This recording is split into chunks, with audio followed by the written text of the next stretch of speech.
Hello guys, we go to the next section. The next section is solving equations. In the previous grade, you learned that the number of roots of quadratic equation can be determined by the discriminant. If the discriminant is greater than 0, you will have two real and distinct roots. When you have equals to 0, you will have two real but equal roots. Yeah, but it's counted as 2, but the value is equal. And then when the discriminant is less than 0, before we said that, oh, we don't have any roots, yeah, no real roots, but actually we have the imaginary roots. Now we can update the following quadratics for solutions that are complex.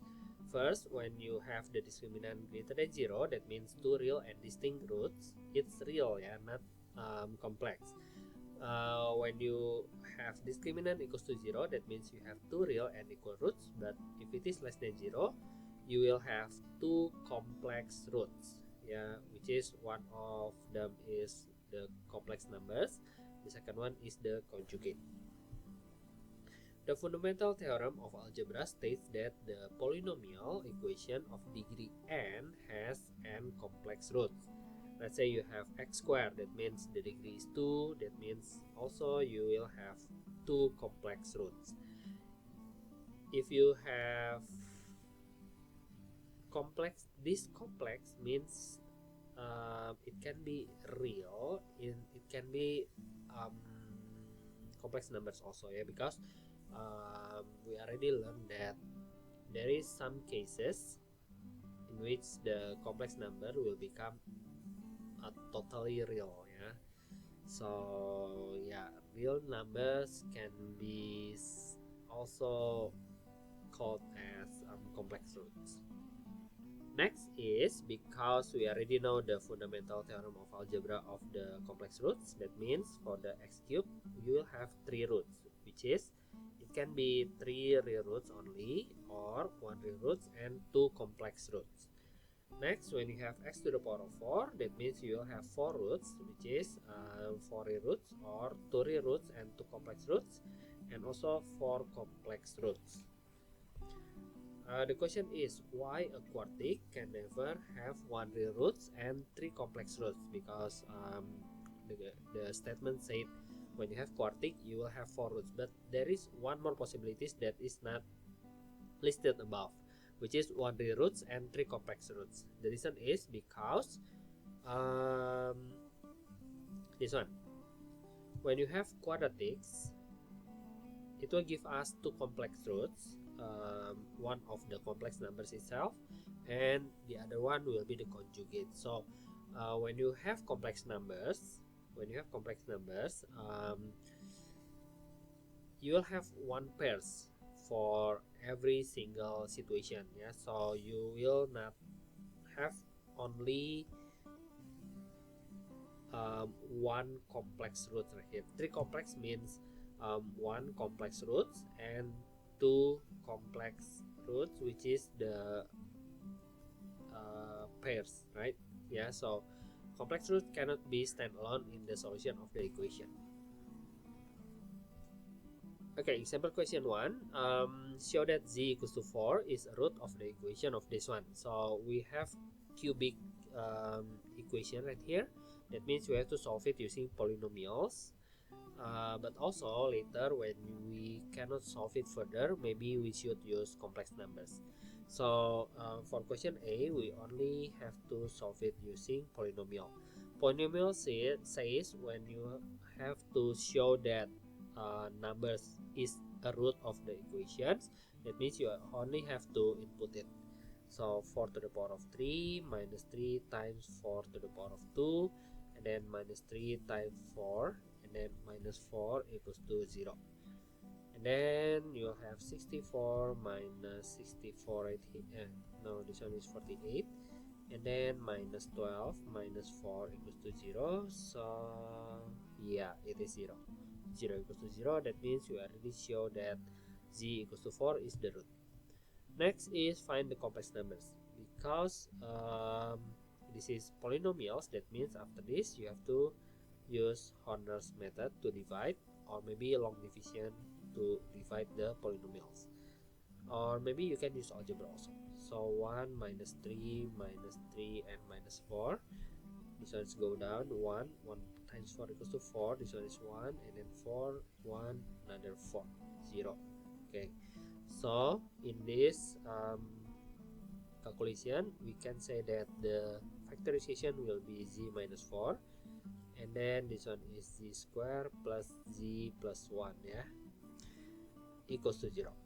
That means from this one you will have z equals to 4, but from this one usually we have to factorize it one more time, or because this one cannot be factorized, that means we have to use the formula of quadratic equation. That means z equals to minus b plus minus square root of b square minus 4 times a times c over 2a, 2 times 1.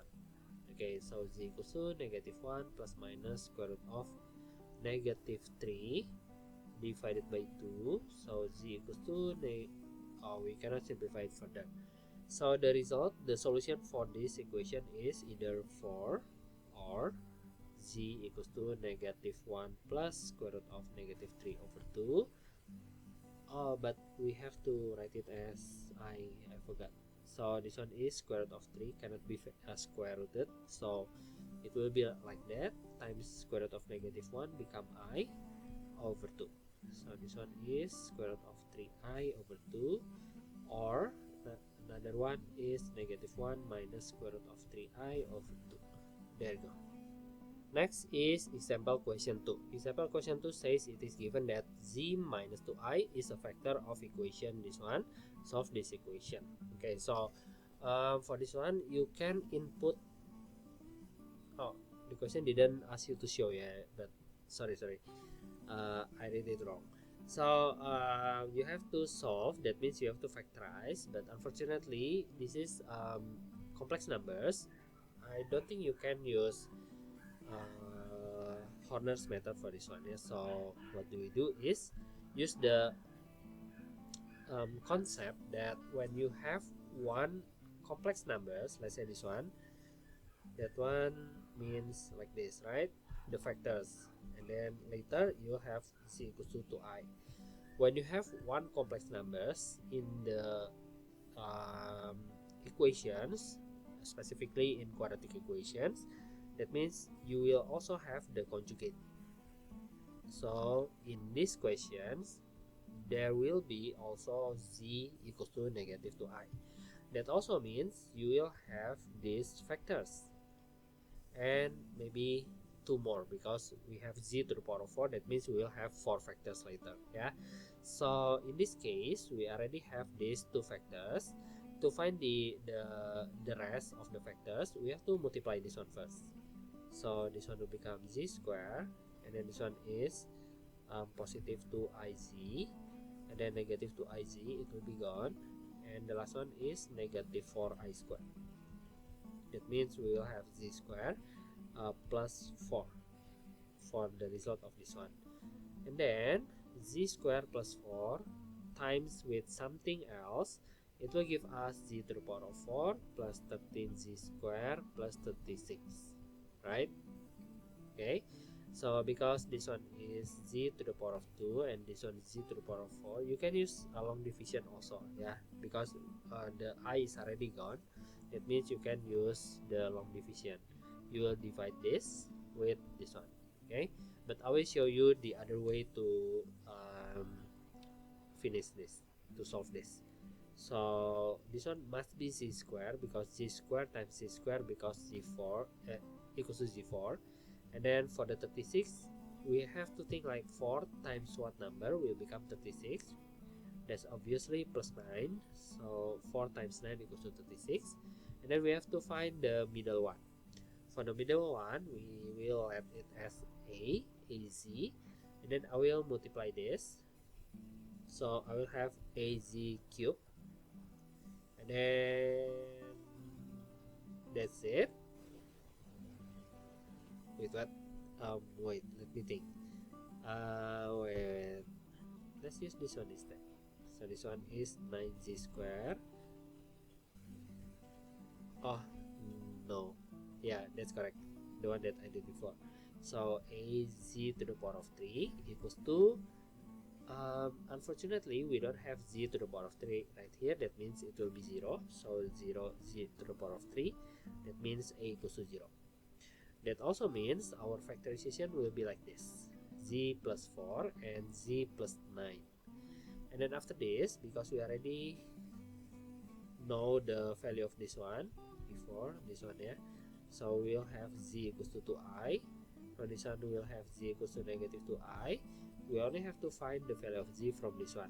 So z squared plus 9, it says equals to 0. That means z squared equals to negative 9, z equals to plus minus square root of negative 9. So z equals to plus minus square root of 9 equals to 3, square root of negative 1 become what? I. That means all of the solutions will be z equals to 2i, z equals to negative 2i, z equals to 3i, and z equals to negative 3i. There you go. See, when you have one complex number, you will have the conjugate one also. Next is square roots of a complex numbers.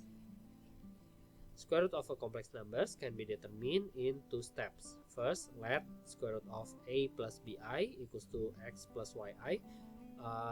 This step means you will let the questions into x plus yi. Solve the simultaneous to get the value of x and y. Okay, let's take a look at the example questions. Find the square root of negative 2 minus 2 square root of 3i. That means this questions wants you to find this value minus 2 square root of 3i equals to what numbers? Oh, yeah. So the first step says you have to let this one as x plus yi, and then next is to solve the simultaneous is later. You have to use algebra to make this equal first. So you move the square root to the right hand side. It will become square x plus yi square, and then after that I will simplify the right hand side. It will be like this. Okay, and then another simplification, my bad, 3 square root of 3i equals to, this one will become x square, this one will become xyi. We have another xyi, that means 2xyi. And the next one is y times y equals to y square, and then I times I equals to I square. And we already know that this one will become negative y squared, since I square equals to negative 1. That means we'll have an expression like this: x square minus y square plus 2xy. And then after this we will compare with the left hand side, because we have equal sign. That means the real part must be the same and the imaginary part will be also the same.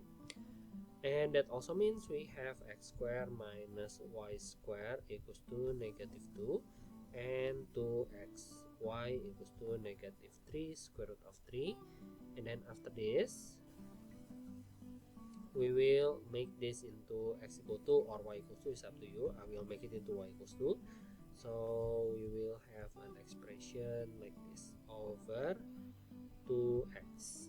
Okay, and then we input it to the first formula. So the next thing is we have x squared minus y squared. The y will be changed into the one that we already have, negative 3 square root of 3 over 2x. That means we will have x squared minus, this one is 9 times 3 equals to 27. This one is 4x squared equals to negative 2. And then we will let the x squared as a. You have a squared minus 27 over 4a. Oh, my bad. Like this, equals to negative 2. And then you will times them all by 4a. So you have 4a squared minus 27 equals to negative 8a. And that means you will have this expression. and then use the, can we factorize this? Wait, oh no, my bad guys, I wrote this one wrong. Should be not 3 square root of 3. This one is 2, this one is 2, this one is 2. My bad, this one is 2, this one is 2, and then this one also 2. That means this one is 12, and this one is 12, that one is 12, this one is 12. Okay, so after this, let's divide them all by 4. That means we will have a square plus 2a minus 3 equals to 0. And then you will factorize this. A 3, 1 plus minus a equals to negative 3 and a equals to 1.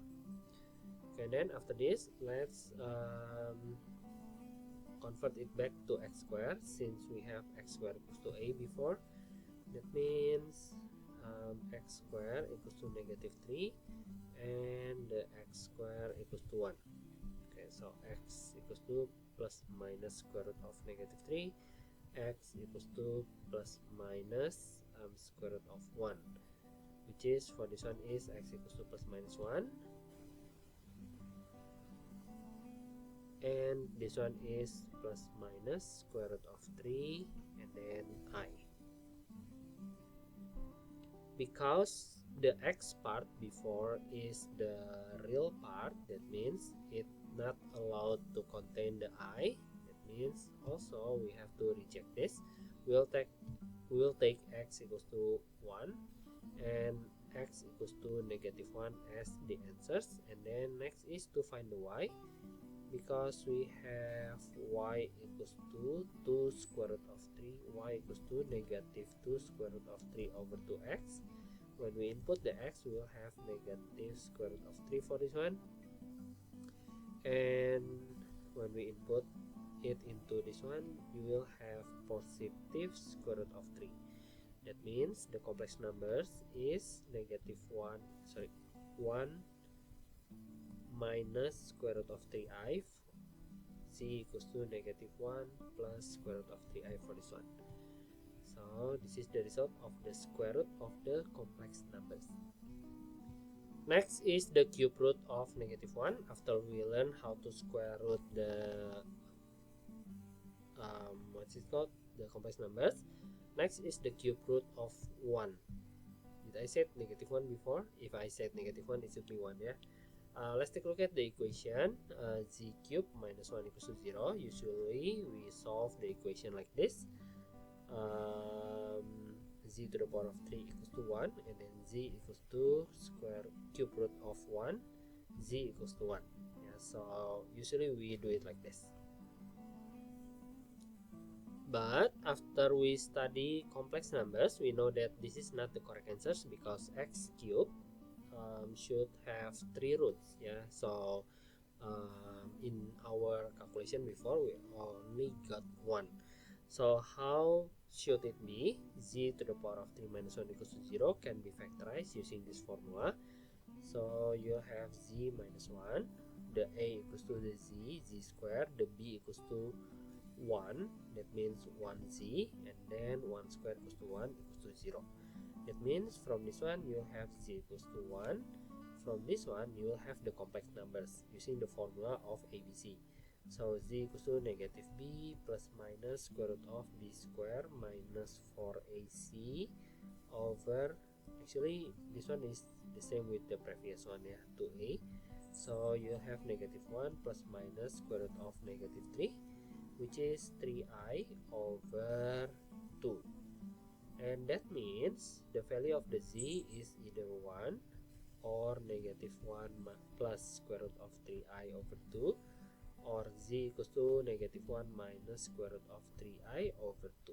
So this is our value of z, which is the value of cube root of 1. So later, if you are asked to find the value of cube root of numbers, you don't have to use the workings like before. You don't have to do it like this, but instead you can memorize this and then you apply to the questions, yeah, like this one. So when we have x cubed equals to 8, that means x equals to cube root of 8, and that also means x equals to cube root of 8 times cube root of 1. That means this one is 2 times the cube root of 1. And then because we have 3 value of the cube root of 1, that means the first x will be 2 times 1 equals to 2. And then the second x will be 2 times negative 1 plus square root of 3i over 2. You can cross out this one, so the second x is negative 1 plus square root of 3i, and the third one is x3 equals to 2 times negative 1 minus square root of 3i over 2. That means negative 1 minus square root of 3i. That's it. So the answer for this one is 2, negative 1 plus square root of 3i, and negative 1 minus square root of 3i. Okay guys, I think that's it for the materials. We still have one more section in the chapter. Let's finish it in the next video. Bye bye guys. Thank you.